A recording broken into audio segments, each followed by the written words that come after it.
We are making a bit of a pivot this morning in our summer sermon series from Trevor Hudson's book, The Questions That God Asks Us.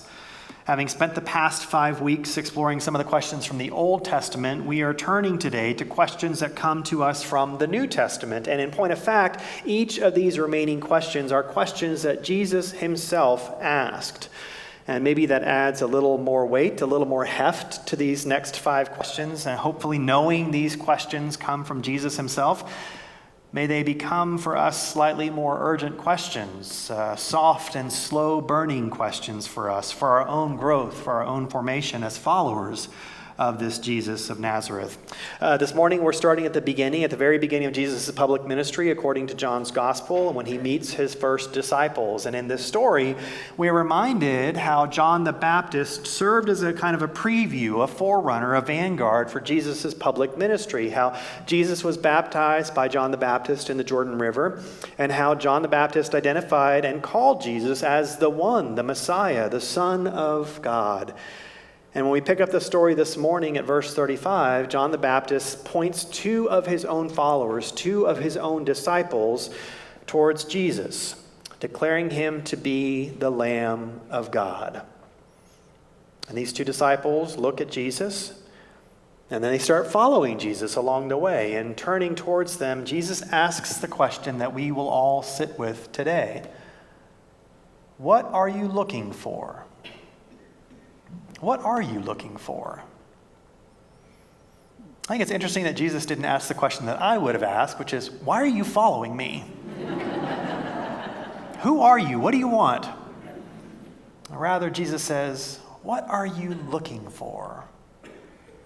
Jesus is so wont to do, he drives down to the question underneath the question, right? He gets to the very heart of the matter, especially in John's gospel, where there's just layer after layer after layer of meaning and nuance. And here, Jesus gets to the very, very heart of the question. He says, what are you looking for? What were Andrew and the other disciple looking for? They were already followers of John the Baptist, a disciple of John the Baptist. Or were they looking for something different, something else, something more? Or were they looking for confirmation that what John said about Jesus was in fact the truth? Were they just simply curious, intrigued, casting about for something different? Or were they just hungry, tired, bored? Same old, something new comes along. Did they even know what they were looking for? Do we even know what we're looking for? It seems to me that there's this sense that we are all looking for something, aren't we? It seems to me that there's this sense that each and every one of us has this longing, this want, this hunger within us. And even if we aren't quite sure what to do with it, even if we can't reach and grasp it and try to meet that desire with all kinds of things, and these things somehow leave us unfulfilled, don't they? They're lacking, wanting something more, something else still.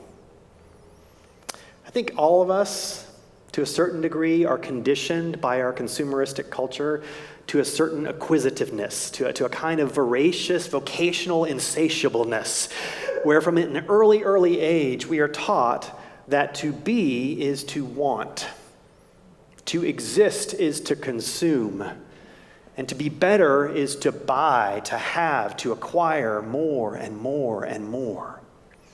And even when we know better, and even when we know we should know better, even when we know, for example, that most of our purchases, most of the things that we buy are impulse purchases, emotional rather than rational, something responsive rather than sort of intellectual, even when we know that we just can't help ourselves, can we?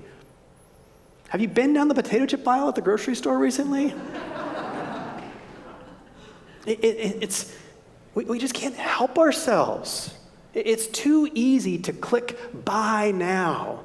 Our eyes are forever drawn to the enchanting words clearance sale.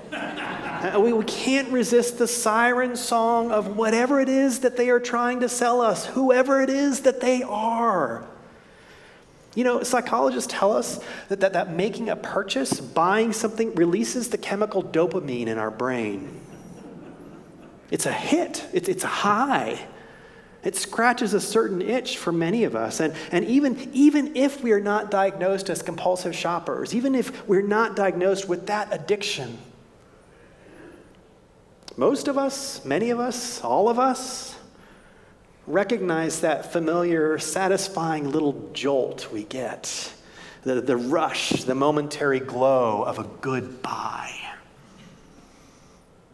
I think as consumers, we're all a little like lab rats, pushing a button or a lever for more and more of those little treats that they get, pellets of goodies, that little hit of dopamine. You and I are conditioned to keep buying, to keep clicking, to keep purchasing, to keep consuming, to keep shopping, to keep scrolling. All the while, we are trapped in cages of our own making, little hamster wheels going nowhere. But we also know the feeling of buyer's remorse, don't we? We recognize that. That sense of empty regret, a nagging little knowing that maybe what we bought wasn't really the best choice, or we shouldn't have bought that, it was too expensive, we didn't need that anyway. Maybe it wasn't a good choice, I don't know. But we're stuck with it now, here we are. What are we looking for? Clearly we're looking for something, right? What is it? Can we name it? Can we put our finger on it? Do we know what it is that we are really looking for? I think I mentioned this before, but in his really excellent book, Simply Christian, N.T. Wright says that there are 4 fundamental longings of the human condition. There's a longing for justice, there's a quest for spirituality, there's a hunger for relationship, and there's a delight in the beautiful. Did y'all hear Joey when the bluegrass band played at the very beginning of the service? The delight in beauty and the beauty of the music. All of us have these core desires, these deep longings, this sense that we've all experienced these things, that we all want these things, that we know them when we feel them, we recognize them when we see them, and when we find them, even if it's just for a moment, for a fleeting second. It's a little like coming home. It feels right. It's like remembering an amazing dream we once had. These things resonate and resound in all of our souls at the deepest of levels. And we should pay attention to these things. We should listen and rejoice and notice and explore these deeper longings in our souls. What are we looking for? It's not entirely accurate, but I think we might be able to name some of the deeper longings, some of these sort of core desires of our heart, but by remembering what it was like and what it felt like when things shut down during the beginning of the pandemic, when we couldn't do anything.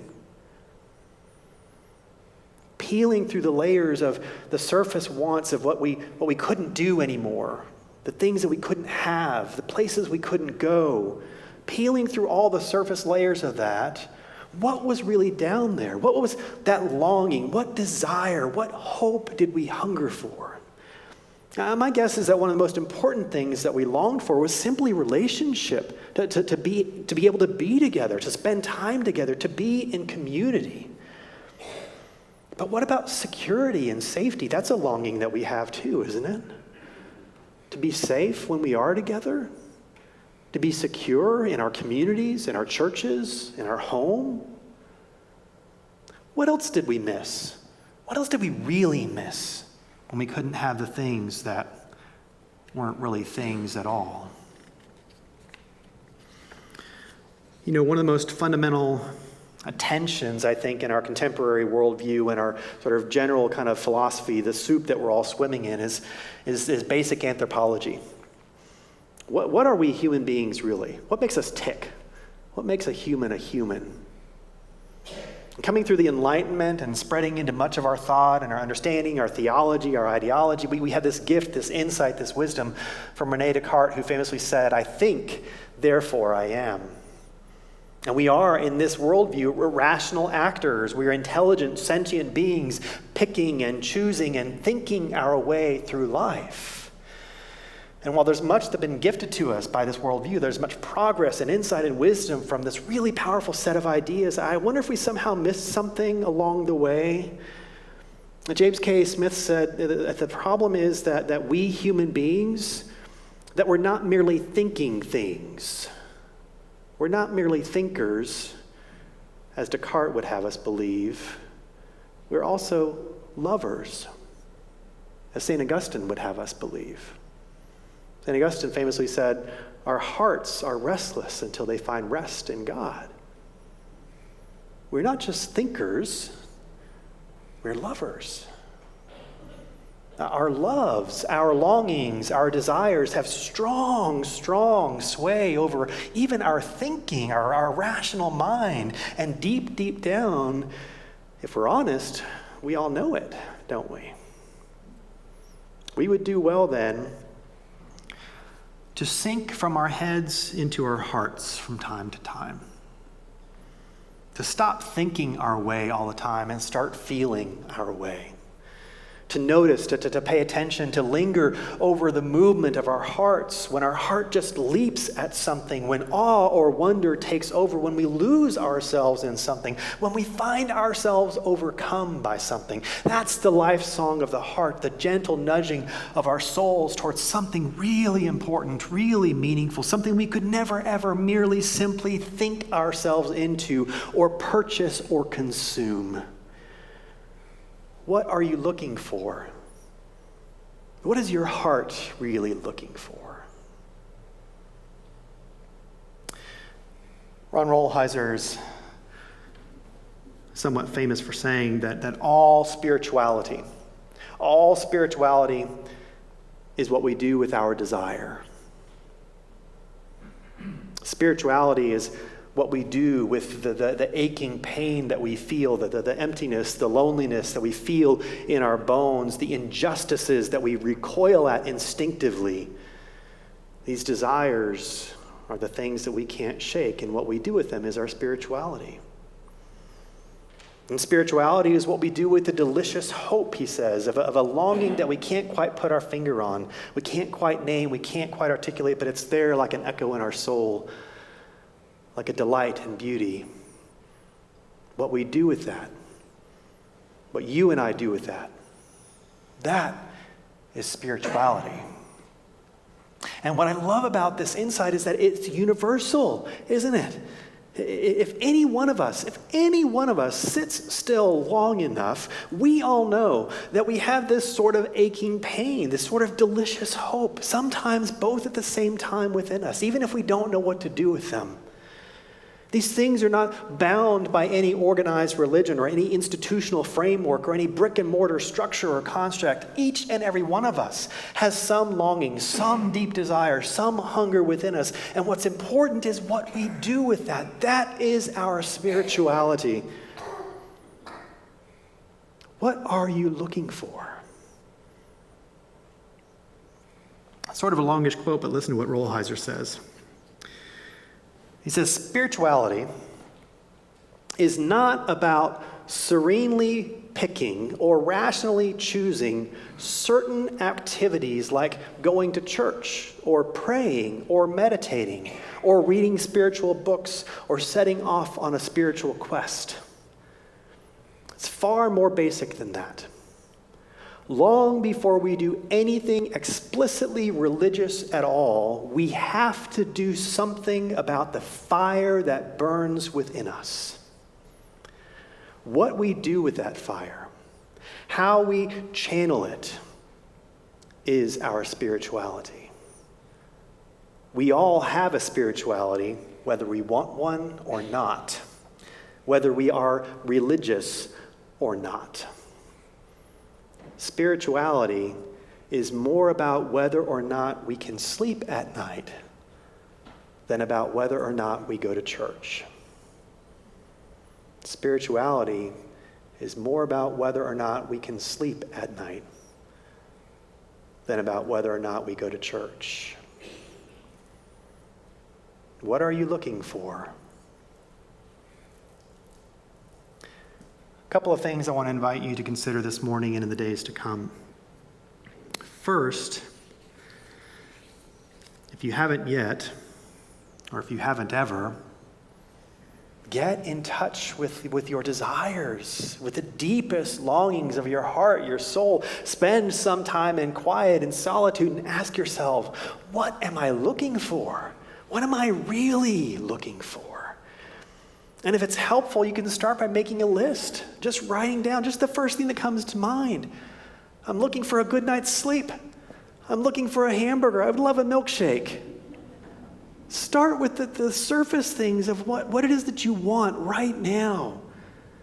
And then ask yourself, as you're going through this list, is there something deeper? Is there something more? It may take layer upon layer upon layer to get down to the deepest soul desire of your life, but get in touch with that deep soul desire of your life. Trust that you cannot find what you're looking for at Amazon or at Walmart. It's not something you can purchase or consume or wear out. What are you looking for? And the second invitation that I'd like for you to consider actually comes to us from the text for today, from the story from John's Gospel. Jesus asks Andrew and the other disciple, what are you looking for? And they answer with a sort of awkward, where are you staying? You almost get a sense they were thrown by Jesus' question. They weren't expecting or anticipating that kind of deep, deep probing from Jesus of Nazareth. And remember, they hadn't met him yet. And where are you staying is all they can blurt out. They don't know what they're looking for yet. But then Jesus says, come and see. Come and see. Once you've spent time really getting in touch with the deepest desires of your soul, once you've peeled back layer after layer after layer of your wants, your needs, your longings, your hungers, and all the things, and once you've gotten down to the ultimate desires, the ultimate longing of your soul, consider for a moment, allow yourself to hear the invitation from Jesus of Nazareth himself, come and see. Forget all the trappings of religion. Now forget all the churchiness of church. Forget the institution, forget the structure, forget the format, forget me. Is it possible, setting all these things aside, is it possible that in Jesus of Nazareth, your great longing, your great hunger, your desire brushes up against the great beating heart of God in Christ himself? What are you looking for? Come and see.